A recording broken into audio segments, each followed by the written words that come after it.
Hey, my friends. Well, it's been a while. So, as you can see, I was in Taiwan and I signed myself up for one of the most epic cycling events on the planet, the Taiwan KOM. So, long before I started cycling, I've heard about the Taiwan KOM.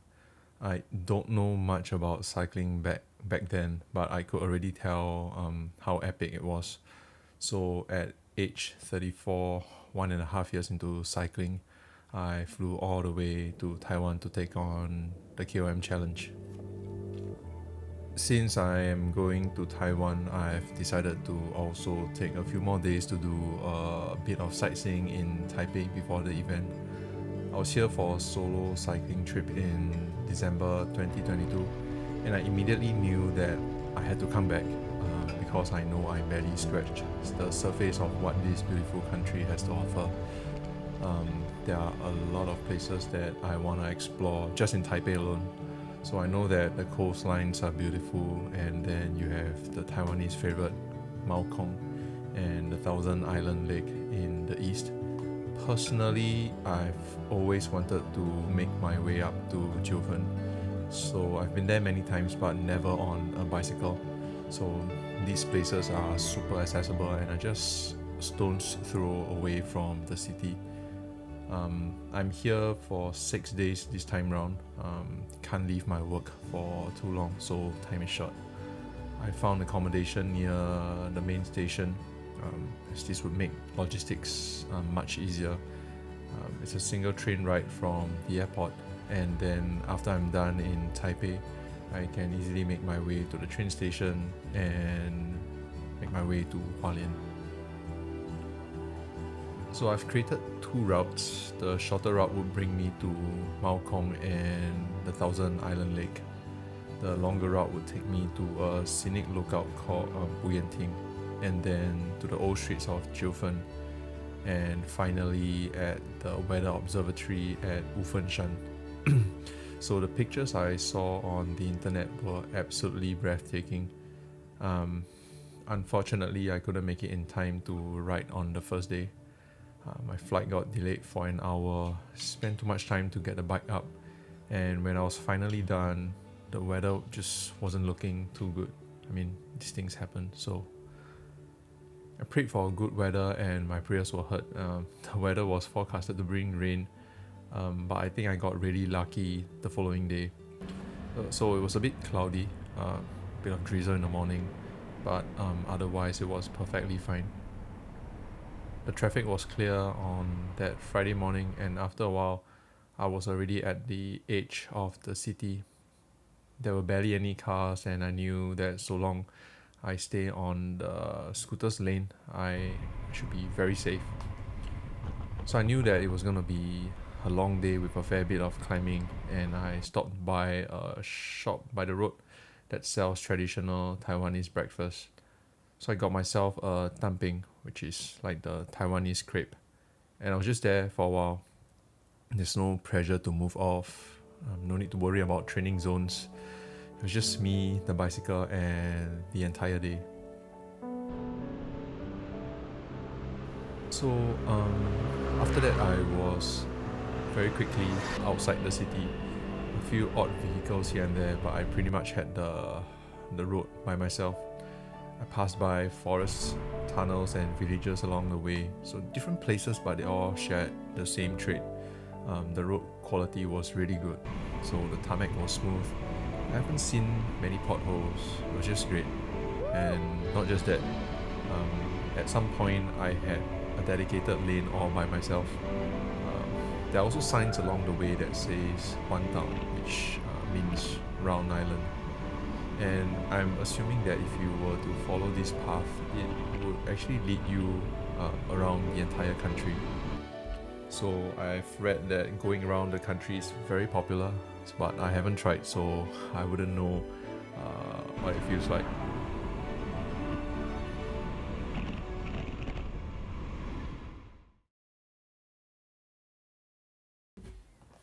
It wasn't before long I reached Jiufen, so I knew that Jiufen is actually close.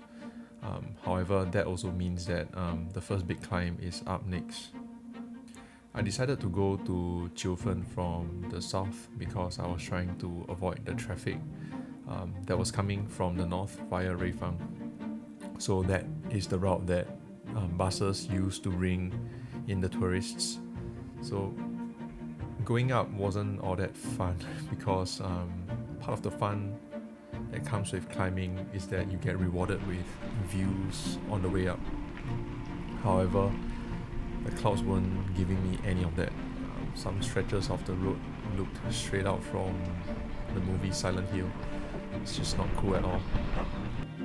After a while, I reached Hualien, which is an iconic lookout with Chinese pavilion. The conditions were still quite bad. The clouds were thick and the visibility was poor. So I knew that at that point I have to make some changes to my original plan of going to the weather observatory. So there's no point in braving the cold and not getting rewarded at the end of it. I then began my descent to Jiufen. Jiufen is a charming Taiwanese old street filled with street food and souvenirs. It's extremely popular with tourists. I've been there a few times already, and this time round I'm fortunate enough to experience the place with my bicycle. So I stopped by to have a warm bowl of taro balls, it's a dessert, before making my way down to the coastlines. So this was the adjustments that I've made to the initial plan. So instead of going to the weather observatory, I've decided to just explore the coastlines instead.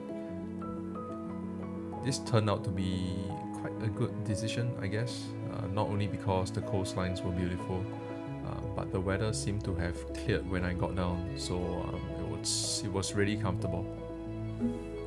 So along the coastline, it wasn't long before I reached Keelung City, which is a major port city in Taiwan. I stopped for lunch, stopped for some coffee, had all the time in the world, who cares?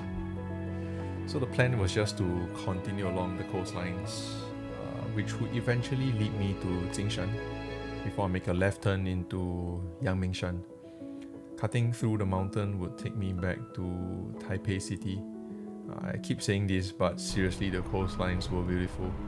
There are lookouts centered around places with some sort of geological formations. I think I passed by this place called Yeliu Geopark along the way. Apart from that, I was using the scooter lane on the highway and just soaking everything in. And then at some point of time, along the way, I had my second bowl of taro balls. I really liked it, so you should try it.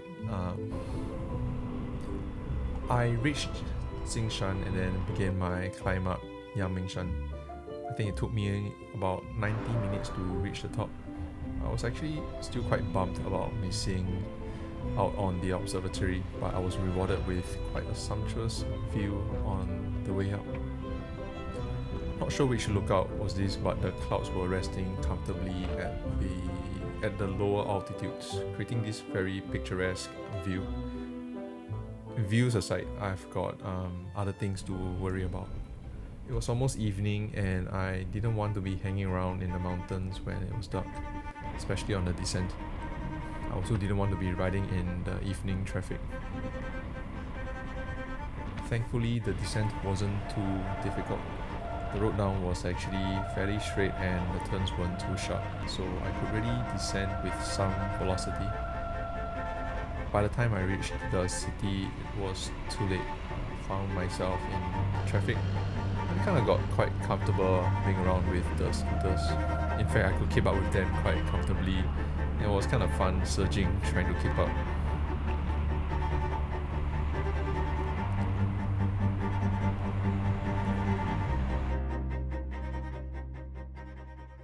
I had to check out the following day, which was Saturday, and then head to Hualien. I had 3 more days before the event on Monday, so just a few more days to just do a bit of look-see. coincidentally, the Taiwan cycle show was happening, and I decided to quickly check it out. I only knew it was happening because I happened to see the videos on YouTube from China Cycling and GP Llama. So, but my god, that was the event huge. I paid about 200 Taiwanese dollars for the entrance ticket. There were bikes, trainers, accessories, and components on display everywhere. Big brands, local brands. It was just madness. It's packed with activities as well. So Merida has got these popular YouTubers at their booth, and that is Ilun. So I chanced upon her channel while I was doing my research on the Taiwan KOM. She's apparently very popular in Taiwan. Very interesting channel. I learned a lot about the routes in Taiwan through her channel. Then there was this dude inside a oxygen deprivation chamber of some sort. I don't know. So lots of bikes here. I love the Merida Reacto. The handlebar especially was looking really solid. The other bike that I thought was pretty handsome was the Trigon bike. I've never heard of them before, but I thought the bike looked really neat. What about the X-Men? The Giant Leaf series were pretty cool as well. I think I must have spent 3 to 4 hours there just walking around before I had to depart for Hualien. The train ride took about 2 hours, and then I had to go through the whole process of unpacking and assembly of the bike, which was kind of tedious, but that's the price I have to pay if I want to ride on my bike. It was rather quick though, and then it was just in time for dinner.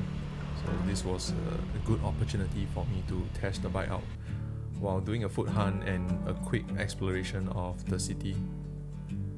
So as you can see, no fancy jerseys or bib shorts, just a t-shirt, shorts and slides, and off I go.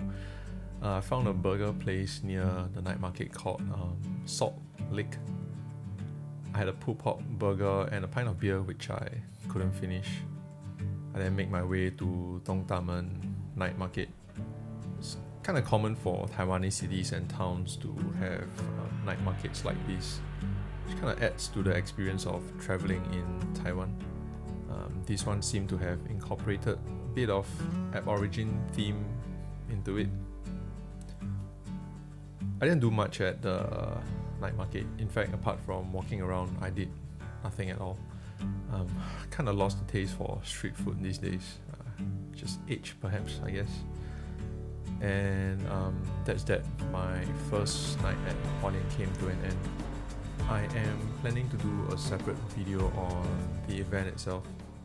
That covers the recon that I did a day before the race, the event brief, and the race day itself. It's gonna be a bit more performance related and driven, and my thoughts on the event itself. So I completed the event, no suspense on that one. But there are a lot of talking points, and perhaps I could share about the things that I've experienced and learned from this event. There are still things that I can't wrap my head around as well, so we could perhaps open a dialogue on that as well. Till then, thanks for watching, and I'll see you on the next one.